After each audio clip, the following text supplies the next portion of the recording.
अगली सूरत सूरह हाक्का है। ये इतनी ताकतवर सूरत है इसमें अल्लाह ताला इंसान के खातिमे का और क़यामत के कायम होने का दिन बताया है। देखो ये एक हकीकत है। अल हाक्का एक हकीकत। मल हाक्का तुम्हें पता है वो हकीकत क्या है? वमा अदराका मल हाक्का तुम्हें कैसे पता लग सकता है? तुम दुनिया में इतने मगन हो तुम्हें हकीकत का कोई पता नहीं है।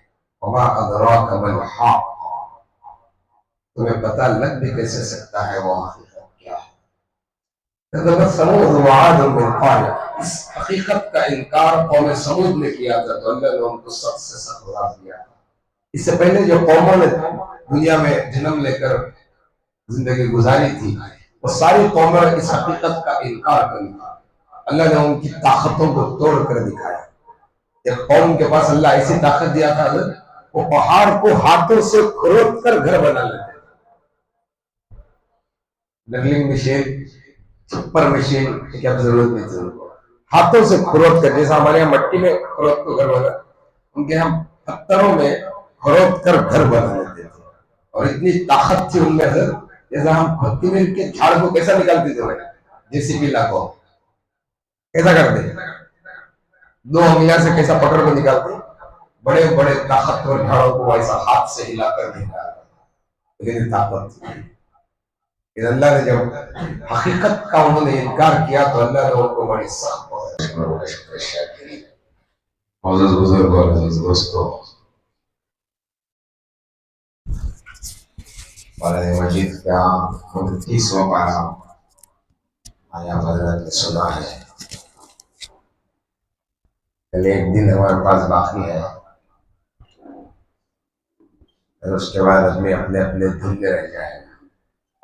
इसलिए बेहतर यह है कि आदमी सदक़े के फितरे के मामले में कुछ मसाइल जान ले। वैसे तो आज जो सूरतें पड़ी है हर एक सूरत ताकतवर है। सूरह मुल्क रसूल पाक सल्लल्लाहु अलैहि वसल्लम ने फरमाया जो शख्स रोजाना रात में सोने से पहले सूरह मुल्क पढ़कर सोएगा, नहीं पढ़ना आता तो देख कर सोए, या नहीं तो आप अपने फोन में डालकर सुनकर सोए, या आदत बनाए आप। रसूलुल्लाह सल्लल्लाहु अलैहि वसल्लम ने फरमाया मामूल है जिस शख्स का सूरह मुल्क पढ़ने का, कब्र में वहशत के वक्त वो सूरत सामने आ जाए और आदमी को कब्र के अजाब से निजात मिले। बाज़ उलमा की तहकीक के मुताबिक मौत की सख्ती भी आसान हो जाए। हुज़ूर पाक सल्लल्लाहु अलैहि वसल्लम का मामूल था कि आप रोजाना सूरह मुल्क पढ़कर ही सोया करते। हज़रत सहाबा का भी यही मामूल था। अगली सूरत सूरह हाक्का है। इतनी ताकतवर सूरत है इसमें अल्लाह ताला इंसान के खातिमे का और क़यामत के कायम होने का दिन बताया है। देखो ये एक हकीकत है। अल हाक्का एक हकीकत। मल हाक्का तुम्हें पता है वो हकीकत क्या है? वमा अदराका मल हाक्का तुम्हें कैसे पता लग सकता है? तुम दुनिया में इतने मगन हो तुम्हें हकीकत का कोई पता नहीं है। वमा अदराका मल हाक्का तुम्हें पता लग भी कैसे सकता है वो हकीकत क्या है? इस हकीकत का इनकार कौम समूद ने किया था तो अल्लाह ने उनको सख्त से सख्त अज़ाब दिया। इससे पहले जो कौमों ने दुनिया में जन्म लेकर जिंदगी गुजारी थी वो सारी कौमें इस हकीकत का इनकार करी था। अल्लाह ने उनकी ताकतों को तोड़ कर दिखाया। एक कौम के पास अल्लाह ऐसी ताकत दिया था वो पहाड़ को हाथों से खुरद कर घर बना लेते थे। नगलिंग मशीन, सुपर मशीन की अब जरूरत नहीं थी उनको। हाथों से खुरद कर, जैसा हमारे यहाँ मट्टी में खुरद को घर बना, उनके हम पत्थरों में खुरद कर घर बना लेते थे। और इतनी ताकत थी उनमें जैसा हम कोत्मीर के झाड़ को कैसा निकालते थे जेसीबी लाको कैसा करते, दो अंगलियां से कैसा पकड़ को निकालते, बड़े बड़े ताकतवर झाड़ों को वैसा हाथ से हिलाकर निकालते। लेकिन ताकत थी। अल्लाह ने जब हकीकत का उन्होंने इनकार किया तो अल्लाह ने उनको बड़ी सख्त, अल्लाह मुख्तलिफ कौमों के किस्से बताया। फिर उसके बाद माँ जैसा बच्चे को कहानी बोलकर समझाते नहीं, एक कहानी बोले, वजह फिरऔन, एक फिरौन में आया था, बहुत ताकतवर था, बड़ा लंबा चौड़ा था, महल बहुत आलीशान था, पूरे लोग उससे डरते थे। असौ रसूल रब्बिहिम फअख़ज़हुम अल्लाह के अल्फाज़, उन्होंने रसूल का इनकार किया, हमारी हकीकत का इनकार, उसे डराया गया, फिरौन को भी डराया गया, भाई एक हकीकत तेरे सामने आएगी मौत के बाद, उस हकीकत का नाम क़यामत है। तो अपने कारोबार में मसरूफ रहोगे, अल्लाह पाक के दुनिया को तोड़ के रखेगा। इंसानों की कोई उम्मीद दुनिया में पूरी नहीं होती है, इंसानों की कोई ख्वाहिश दुनिया में पूरी होती नहीं है। तो वो ख्वाहिश के पूरा होने की जगह जन्नत है। देखो दुनिया में इंसान हमेशा जीना चाहता है, लेकिन वो जी नहीं पाता है। हमेशा की जिंदगी क्या है? जन्नत। इंसान हमेशा तंदुरुस्त रहना चाहता है, बीमार होना कोई नहीं चाहता, लेकिन हमेशा आदमी तंदुरुस्त नहीं रह पाता है। हमेशा तंदुरुस्ती कहाँ है? जन्नत में। आदमी हमेशा जवान रहना चाहता है, बूढ़ा होना नहीं चाहता, लेकिन हमेशा जवानी दुनिया में तो नहीं रहती। अच्छा, हमेशा जवानी कहाँ रहती है? जन्नत में। 30 पर 3 साल का यंग छोकरा बना को अल्लाह भेजता है। 1000 साल जिया बात भी 33 रहती है। क्या माना इसका? अल्लाह वक्त को ठहरा देता है। क्या वक्त नहीं ठहरता? वक्त को अल्लाह ठहरा देता है। 1000 साल के बाद भी तुम अपने वैसे ही जवानी में रहोगे जैसे 30 पर 3 जन्नत की एंट्री में थी। और हमेशा दुनिया में आदमी जीना चाहता है, मरना पसंद नहीं करता है। कौन मरना पसंद करता है? लेकिन दुनिया में वो चीज है नहीं। हमेशा जिंदगी का है, 4 चीजें हुई। हमेशा सेहत चाहता आदमी, वो यहाँ नहीं है। जवानी चाहता, यहाँ नहीं है। ताकत भी चाहता, वो भी यहाँ नहीं है। मरना भी नहीं चाहता, वो भी यहाँ नहीं है। वो सारी चीजें कहाँ है? अल्लाह के पास है। दुनिया की कोई चीज अबदी नहीं है, हमेशा की नहीं। आज गम है, गुजारो गम से। हज़रत अली का फरमान है, तुम अल्लाह की दी हुई छोटी रोजी पर खुश हो जाओ, अल्लाह तुम्हारे छोटे अमल पर राजी हो जाएगा। हाँ?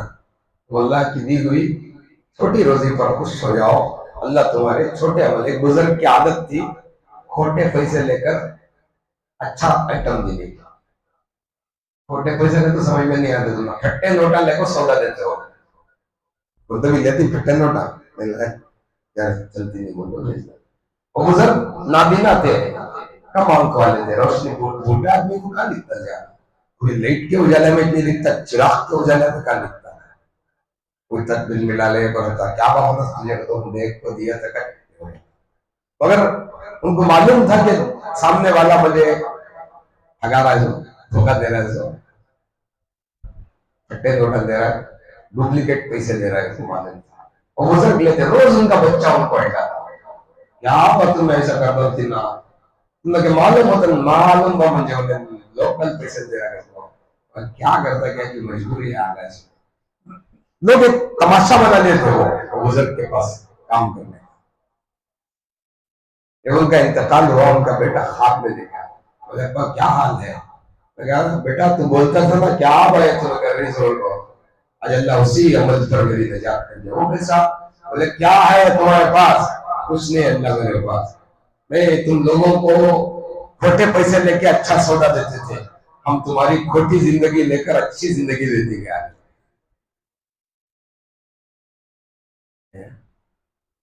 यहाँ की कोई चीज अबदी नहीं है यहाँ का। इसीलिए बुजुर्गों ने किताबों में लिखा है, तकलीफ है तो बर्दाश्त करो, किसी का एहसान न करो। तकलीफ है तो बर्दाश्त करो, किसी का एहसान न लो। इसलिए कि तकलीफ जरे दिन के बाद चले जाते, एहसान मरे तक बाकी होता है। एहसान क्या लेना? एहसान तो अल्लाह का लेना है, मखलूक का क्या लेना। अगर कोई एहसान कर दे तो उसे याद रखना, ना शुक्र भला नहीं करना। एहसान के ना याद रखने वाले को मुनाफिक कहा गया, गद्दार कहा गया, बेईमान कहा गया। ईमान वाला ऐसा नहीं कर सकता।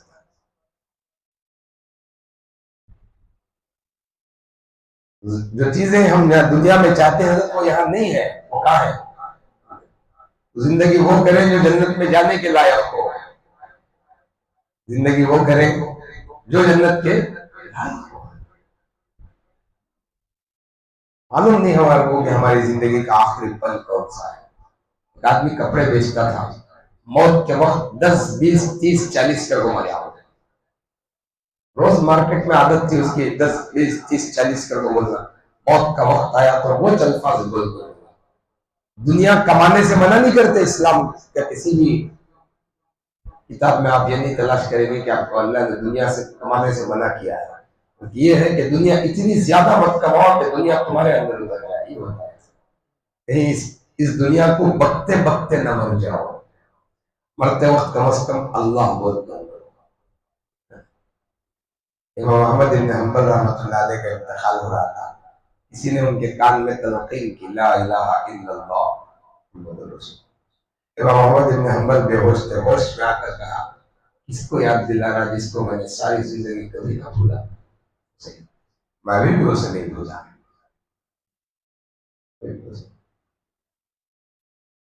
राबिया बसरिया रहमतुल्लाह अलैहा एक बेवा औरत थी, कम उम्र में बेवा हुई थी, लेकिन हसन बसरी जैसा शख्स उनसे निकाह का पैगाम दिया था। खूबसूरत भी नहीं थी वो, हबश की रहने वाली थी, काली कलर और नकटी नाप थी उनकी। कैसी हमने जरा खड़ी रहना ना, उनकी नकटी थी। यानी एक औरत में शादी न करने के जो अयब थे ना, वो सारे उनके थे चेहरे के एतबार से। लेकिन हसन बसरी रहमतुल्लाह अलैह उनके पास निकाह के बाद अल्लाह से पूछा, अल्लाह मैं जन्नत की औरत से निकाह करूं। राबिया बसरिया से गैर राबिया बसरिया नमाज पढ़ती थी, बात करने आई हूँ, क्या हुआ, मैं निकाह का पैगाम आपके पास ले आओ, अगर आप तैयार हो तो मैं निकाह कर लेता। चंद सवालों का जवाब दे दो, फिर निकाह के बारे में सोचिए। पूछो। हसन बसरी भी बड़े अल्लाह वाले थे, बल्कि हुजूर पाक सल्लल्लाहु अलैहि वसल्लम की बीवियों की गोद में खेले थे वो हसन बसरी। जब उनकी माँ किसी काम में हो जाती तो हसन बसरी दूध के लिए रोते तो उम्मुल मोमिनीन अपना सीना उनके मुंह में देकर रखते थे। खुश नसीब बच्चा था हसन बसरी। उन्होंने क्या कर रहे हैं तो क्या मामूली बात? बोले क्या सवाल है? बोले जब मैं मरूंगी तो मेरा खातिमा ईमान पर होगा कि नहीं होगा? बोले ये मुझे नहीं मालूम है। अच्छा चलो मरने के बाद खबर के सवालात के जवाब में आसानी होगी कि नहीं होगी? बोले ये भी नहीं मालूम। अच्छा चलो क़यामत के दिन मेरा नेकियों का पल्ला भारी होगा कि बुराइयों का? ये भी नहीं मालूम है। हसन बसरी बोलते हैं अच्छा एक काम करो, सीधे हाथ में अमल नामा मिलेगा कि दाएं हाथ में अमल नामा मिलेगा? ये भी नहीं मालूम है। अच्छा पुलसिरात पर से गुजरने में आसानी होगी या कटकर गिरूंगी? ये भी नहीं मालूम है मेरे को। अच्छा जन्नत का फैसला है ये, अरे मेरे को तैयारी करना है, जा अपना काम करो।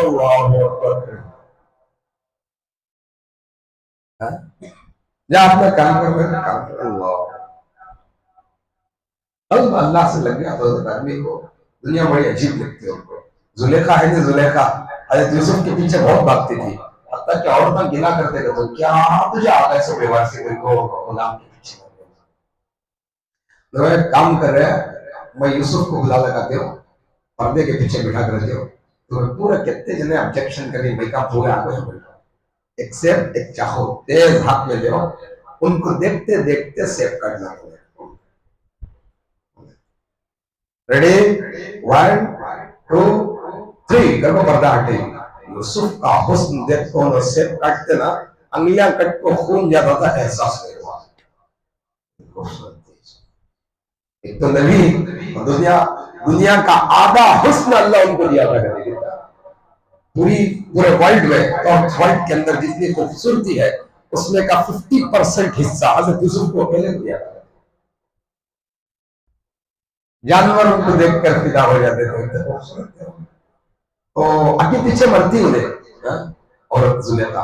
एक दिन उनका निकाह हो गया तो बातचीत नहीं करती थी कहते जुलेखा यूसुफ एक दिन पूछा करते क्या हिस्सा, पहले मेरा पीछे फुल भगानाटी करता था मैं, अब क्या बातचीत नहीं कर रही, देख रही नहीं, क्या हिस्सा है पूछा।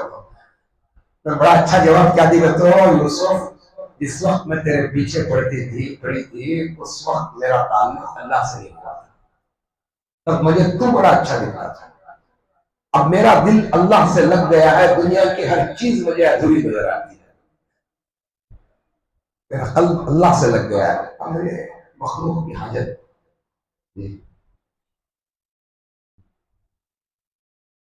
मखलूक की हाजत इसका कल्ब अल्लाह से लग जाता है, उसके सामने तुम्हें ढेर रखो कासों का।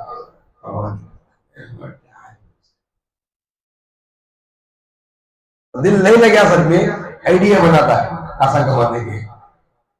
इस्लाम मना नहीं करे आपको कमाने से, लेकिन दुनिया इतनी भी मत बनाओ कि तुम मरते मरते भी दुनिया मरते हुए बच्चा बाप मर रहा बेटे मर रहा, वो दुकान ख्याल से देख, ये ख्याल से देख, ऑटो ख्याल से, ये ख्याल कर।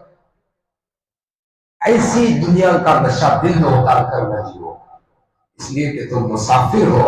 मुसाफिर की मंजिल कोई नहीं होती, उसकी मंजिल कब्र है। हमारी मंजिल कौन सी है? आखिरत की मंजिलों में सबसे पहली मंजिल का नाम कब्र है। अच्छे अच्छों का नशा उतर जाना हो, किसका? अच्छे ताकतवरों की ताकत का नशा, दौलत वालों की दौलत का नशा, हुस्न वालों की हुस्न का नशा।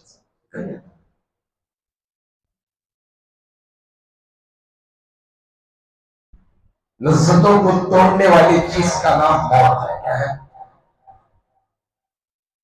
याद करो मौत को, ये तुम्हारी लज्जतों को तोड़ेगी। टेस्टिंग किसी की चीज खानी तो अचानक मौत याद आ गई तो तुम्हारा टेस्ट चेंज हो जाए।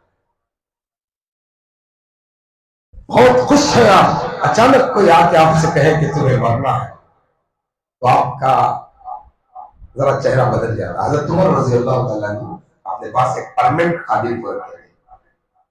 क्या तुम्हारा ज्यादा देर किसी काम में जरा मसरूफ हो गए तो उन्हें अमीरुल मोमिनीन तुम्हें मरना है इतना बोला था, पैसे देकर रखे थे। कभी मैं खिलाफत के कामों में ज्यादा मसरूफ हो गया था ना, उस वक्त में तो जोर से बोलना ऐसा पकड़, अमीरुल मोमिनीन आपको मरना है। ज्यादा देर बातें कर ले, अमीरुल मोमिनीन तुम्हें मरना, ये बोलना। तुम्हारी की दाढ़ी सफेद हो गई और तुम्हारे उसे आजाद कर दिया, चल भैया चल जा, तेरी छुट्टी। लगा अमीरुल मोमिनीन मेरे काम में कोई खलल पड़ा? खलल कोई नहीं, दाढ़ी सफेद हो गई, ये खुद मुझे अपनी मौत की याद है। वो करे जिसकी उसे हाजत है। हाजत किन चीजों की है? वो चीजें दुनिया में नहीं है, वो आखिरत में है। जरूरत की चीजें हैं, हो सकता है, लेकिन इंशाअल्लाह अल्लाह से दुआ है अल्लाह पाक मुझे और आपको मिलकर शुक्रिया। अल्लाहुम्मा सल्ली अला मुहम्मद नबी उम्मी व अला आलिहि व सल्लिम। रब्बना आतिना फिद दुनिया हसनतन व फिल आखिरति हसनतन व क़िना अज़ाबन नार। अल्लाहुम्मा हमारे गुनाहों को माफ कर, अल्लाह हमारे खताओं को दरगुजार, अल्लाह हमारे गुनाहों पर दुनिया में जिस तरह तूने सत्तारी का चादर डाला है, अल्लाह क़यामत के दिन में हमारे गुनाहों पे सत्तारी का मामला। अल्लाह अगर तू हमारी नाफरमानी में जमीन पे पकड़ ले तो एक तेरी नेमत हमें खाने नहीं दे सकता। ये तुझे हक है और तेरा ये इंसाफ है। अगर तू आसमानों से पत्थरों की बारिश बरसा दे तो तेरा इंसाफ है, और जमीन में हमें जिंदा धसा दे तो भी तेरा इंसाफ है। आग की बारिश आए और हमें जिंदा जला दे तो भी तेरा इंसाफ है। हम तेरे इतने ही बड़े नाफरमान, अगर माफ कर दे तो तेरा एहसान है। अल्लाह तू जिसे चाहा उसे माफ करता है और जिसे चाहा उसे अजाब दे देता है। लेकिन तेरे नबी ने यह दुआ की थी कि अल्लाह मेरी उम्मत को माफ कर दे। अल्लाह हम उस नबी की दुआ के तुफैल अपने गुनाहों पर तौबा करते हैं, शर्मिंदगी है का इजहार करते हैं। अल्लाह हमें माफ फरमा, अल्लाह हमें माफ फरमा, अल्लाह हमें माफ। हम दुनिया में इतने घुल मिल गए हैं कि हम अपनी मरने वाली जिंदगी को भूल चुके हैं। अल्लाह हमें मौत को मद्देनजर रखकर जिंदगी गुजारने वाला बना। 25 दिन रमजान के हमारे साथ गुजर गए, मालिक तेरा एहसान है, इतना खुश नसीब मौका तो हमें जिंदगी में दिया, तो तेरे सामने ठहराया, खड़ा किया। अब वो मोहब्बत हमारे दिल में थी या ना थी ये अलग बात है, लेकिन तेरे घर में हम आ गए तो हमसे मोहब्बत करता है, इतनी बात हमारे लिए काफी है। अल्लाह हम आए हैं, ये बड़ा सखी का दरबार है, यहाँ से कोई खाली नहीं जाता है।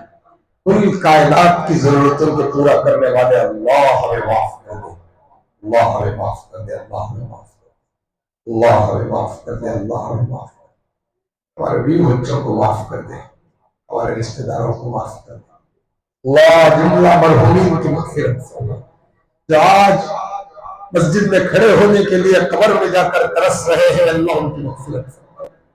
हमें मदीना आने से पहले तेरे घर में खड़ा होना नसीब फरमा। अल्लाह हमें माफ फरमा, परवरदिगार हमें माफ फरमा, परवरदिगार हमें माफ, अल्लाह हमें माफ फरमा, अल्लाह हमें माफ फरमा, अल्लाह हमें माफ। लबखिया दिलों में खैर के फैसले फरमा, तेरी रहमत से दूर न फरमा, तेरी मग़फ़िरत से दूर न फरमा। आग से आजादी का परवाना हम जैसे गुनहगारों को भी मालिक नसीब फरमा। हमारी हाजतों और जरूरतों को तू हमसे बेहतर जानता है। अल्लाह बहुत से लोग मोहताज हैं, वो अपनी हाजत बयान नहीं कर सकते हैं। मालिक उनकी जरूरतों को अपने खजाने से पूरा फरमा। यतीम गरीब बच्चों की मदद फरमा, मुस्तहिक़ीन की मदद फरमा। मखलूक में किसी को किसी